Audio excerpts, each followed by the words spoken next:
starts out with me breathing, taking deep breaths, and you're more than welcome to do that with me if you want. Feels good. Breathe.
On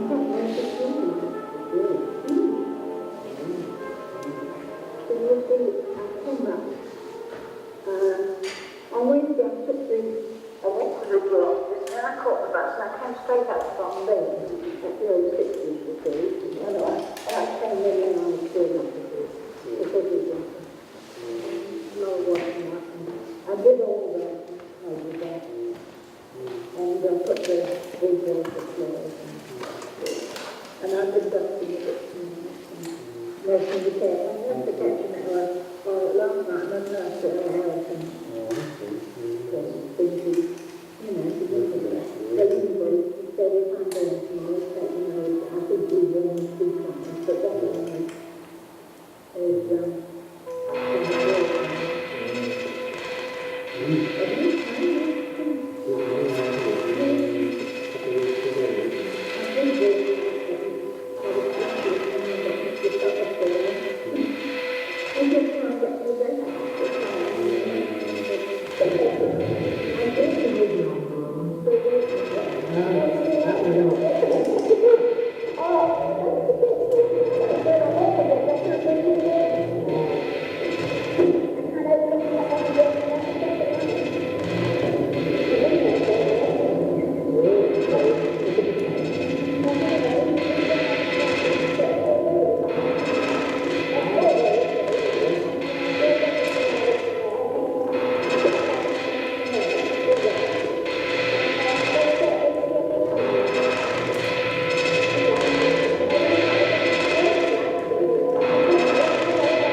questions, observations?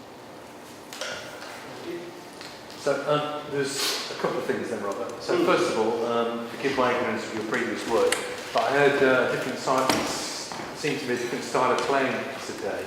There's quite a lot of lyrical, very beautiful stuff in there, which I've not heard before. Is that because I've just not heard it, or is this something you're developing with the work? I think you just haven't heard it. I'd say about one half of my playing is pretty, and the other half is ugly. So you probably just heard the ugly stuff. Okay. And then the second bit then is, could you talk to us about the technology in the cassettes? And Sure. I saw you choosing things and moving things around. Mm-hmm.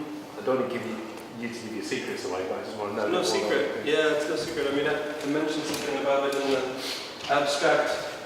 These tapes are things that I've kind of accumulated over the past 15 or 20 years, and most of them are in the category of bedroom recordings that I was trying to make a track, make a record. With this machine, this Tascam 4-track, and with a couple other 4-tracks. So when you're done with those projects, you end up with a multi-track tape, which generally bounce down to some format you can listen to on stereo. But you still have the multi-track. So usually, I have this yellow bag of these, and just like put them in the closet or whatever, thinking maybe someday they'll be mixed properly. But then I just started performing them because there's a lot of interesting stuff on there. So this is what I was on about in the abstract, which is, in that case, when you're trying to make a record, this is just a means to an end basically, and then when you get to the record, the story's over. And it's fixed in whatever is released. But what I'm trying to do with these is, use them in a much more live way. And I don't really know what's on them, to be honest. And I have a little idea by now, but I'm not really sure how they're going to behave. So that's one idea. And then the other is tape loops. A lot of these from Bach bodies, left over from that. And the other category is things like this tape, which I found in a charity shop. I collect blank tapes, what look like blank tapes in charity shops. Are harder and harder to come by these days for some reason. I guess the generation that actually made these is maybe not giving them away at this point. They've all been given away. But got a couple of good spots which I won't talk about, where I find these. And it's really bizarre what people tape. It turns out people tape the radio a lot. And people make their own radio shows. I don't know, what they do with them, but people do little playlists and talk in between. That has a little bit of this on it. It's like amateur DJ. And then the other side of this tape is just a woman and a guy, as far as I can tell, in a car, taking a car journey to the hospital and kind of doing errands around. They just recorded the whole thing. And then you hear their conversation, don't know what they're maybe it was like espionage or something. They're just talking about somebody who's ill. It doesn't sound like particularly juicy stuff, but they recorded it. So I've got some weird stuff like this, and this is really, this is such a long tape. I think this is a 120-minute tape, and a lot of them are long. I've never gone through and listened properly. So I'm kind of like getting to know them as I do this set. So but there's a lot of surprises in here still. This one could last a lifetime. I hope it doesn't break. So that's what it is. And then it's just, this is a tape, multi-track. This is just a stereo Walkman sort of thing. Delay pedal and pitch shifter thing. Guitar pedals. That's about it. So it's not that complicated.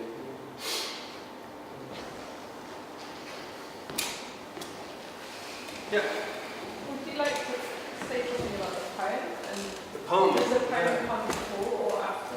After, yeah. So I realized that last time I was playing here, it was solo saxophone music written by Chris Weisman. I do have other collaborators, but he's a good one. So this is my friend Chris, who's a composer and a really good guitarist back in the States. And this is a poem that he just emailed me once with no explanation. The subject was organ cherry. Just emailed it to me. And yeah, this was a long time ago, 2013, he emailed it. So I've just been thinking about it ever since then. And I think it kind of speaks for itself. Well, I don't know, maybe it doesn't. My interpretation of it is he's created this metaphor for what recording technology does, which is, you know, it's fun to freeze things, but then when they're frozen, they're dead. Because they can't change anymore, you know? So if you're a musician and you've played around with looping pedals or recorders, you know that feeling that he's describing, the sublime, your musical climb, you know, it's like so fun, all these possibilities, recording sound. Then every time you press the record button, it's like you're also getting into this death world where nothing changes, you're freezing things. I mean, death, that's like a pretty extreme, but it's at least done growing and changing. So I guess, yeah, it took me a while to kind of realize that this articulated something that I'm always working on, which is like, I want the recording situation to be more like alive, and for the recording to be more alive, and for a recording to be something that changes, like performance changes, you know? Like what happened the last 30 minutes, that was really like, there's an element to that that's unpredictable and feels like it's, each subsequent moment kind of learns from the last. That's the cool thing about performance. If it's not too structured, but even the most structured music, it's like, you need the thing that just happened in order to create the next thing. Recording isn't really like that. I mean, it documents that process, but once the last thing's been made, that's, you know, then it's all kind of aligned, you know? So yeah, so I do lots of little exercises and work and weird things with technology to make the recording situation feel more like performance and vice versa. Like performance use recordings, you know, so that they're not so discrete as areas of work. I'm not the only one working on this. I'm just like, it's something a lot of people are interested in. You know, DJs are probably the first example of that. Take a record that's made for playback and improvise on it.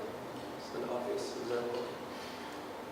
Is it an actual button on an actual organ? No, it's just There is a red button on it. No, I mean, it's just a fantasy thing. The red button, well, actually there's an organ in the studio where I work that, you know, an old, not a Hammond, but not like the fancy, you know, household kind of consumer line Hammond. I had one of these growing up too, and it has a tape deck on it, like a, you know, an organ, tone wheel organ, and it has a tape deck that you can record. So that red record button is basically the organ cherry. And this button on the looper pedal, which I've been trying to get out of my setup, but it's just so handy. That's, you know, you press that, and then whatever you're doing, you keep hearing it back over and over again. It's some kind of like digital purgatory. They didn't make a looper pedal called digital purgatory. That's what it is, you know. You just keep hearing it. And so the challenge with the looper is like, what can you put after it to make it a little less purgatory-ish, you know? So that you can do things with that sound so that it's not constantly banging you over the head with the same thing. Because the good thing about tape loops, I could go on for, just stop me, you know. But the cool thing about tape loops, Andy, you know this, is that every time it goes around, it changes because the tape is failing more and more. And the older they get, the more that's true. But a digital buffer will sound the same until it breaks. And then it might sound cool for a couple seconds and then it's over. So that's why analog, everybody's always trying to find justifications for analog digital. I have a good one for analog. It's that when it fails interestingly. Digital, the failure is always really quick or kind of, you know, unusable because it's so nasty, you know. I don't know, that's not true actually. Because like a lot of, you know, Aphex Twin and Boards of Canterbury, they use digital error in cool ways, but I'm better using this. This is more my comfort zone. That's an interesting observation that basically digital corrupts much faster than analog. I don't know if it's faster. Maybe, could be. I mean, a lot of this equipment, this is early 90s. I got this, beginning of the 90s. Some of these tapes seem like, I mean, this Philips tape, Philips invented the cassette, and this looks like an early one, you know, and this is still going. It has metal screws in it. That's something you don't see in tapes all that often. Maybe you can find somebody to date it for you. Yeah. Any media stories? It's probably not that old, but it looks like 80s, at least 8, you know. So, I don't know, in my experience, like, analog stuff, like, tends to be a little sturdier. I'm sure there's exceptions to that, but it's not so much about when it fails, it's how it fails that's kind of interesting. Done a lot of half-working analog stuff that I still have a use for. But today I thought of something when I was preparing this set. One thing that I feel like I'm growing up a little bit, and I should have figured this out a long time ago, is, and this is good advice for anybody who works with technology, especially live. So maybe this will make coming here worthwhile. A little tip. If you use technology in your art or creative work, you should choose strategically which stuff you want to possibly not work well and which stuff you want to work really well. I always thought that it's cool to be really punk and have everything be kind of about to break, but that's not cool because, you know, then you have problems. So, like, I just got this new mixer and it's amazing because it just works and there's nothing I have to stress about, you know. And the mixer, it's like not interesting for a mixer to be on the verge of breaking, at least not the ones I've had. Whereas this tape player, like, I wouldn't want a perfectly working version of this because a lot of the fun that I have with this is because it's breaking, and I only expect to have a few more months left in that, and then it's kaput. So I'll have to figure it out. But yeah, that's my tip. It's like, When you were playing, it struck me that there were passages which, contrasting passages that seem to fuse into each other. And I was wondering, and also they have different kind of emotional properties. I was wondering how much you actually prepared for that, and how much occurred as you were going along. it's pretty prepared. Like, I know that there's going to be 4 or 5 areas musically where I know like 60% what's going to happen, I'd say 70% in some cases. And there's space for that to change.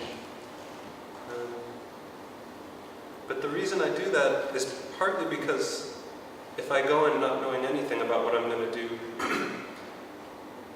there's really interesting stuff that can happen, and I used to play like that, and I sometimes still do. But it just feels a little bit like, if I want to make sure I feel good going home at the end of the day, it's like I need some structure to have something to fall back on. And also, it gives me the chance to, like, I mean, like, as a performer, I've been really discovering stuff lately. Like, I feel like I'm growing up a lot as a performer too, and like, I feel like I'm starting to learn about like how great performers, like, they go in really deep, like into themselves sometimes, and then sometimes they come out and they are like there for the audience, and like that's something that I didn't really know about before. Like, I was usually just in. But the trick to being able to be out is that, like, you can work in a colder way, like execute stuff. And then the sections where you don't have to execute stuff, that's when you can go in and get lost, you know. Yeah, I've been checking that out with videos and films of people. Checking out John Coltrane when he played. Sometimes his eyes were wide open, he's looking at everybody in the audience, like really open. And then other times he's just gone, like really inside. You know? And they're both so interesting. I think, yeah, it's something I want to be. It's a certain kind of music that allows you to do those two things. So I guess that's why I structure it. It'd be interesting to consider what it is that prompts that to be the outside bit and the inside bit, whether there are different things that are actually being played. Yeah, There's yeah. sort of like an internal mode that'd be cool to know more about. I mean, yeah. I don't know. For me, it's like if I know what I'm doing, and I know what I'm playing, it's a lot easier for me to be open. If I'm like trying to get to something, then I have to like go in. So maybe that's something. Yeah. Thank you very much. Okay, thank you. Yeah.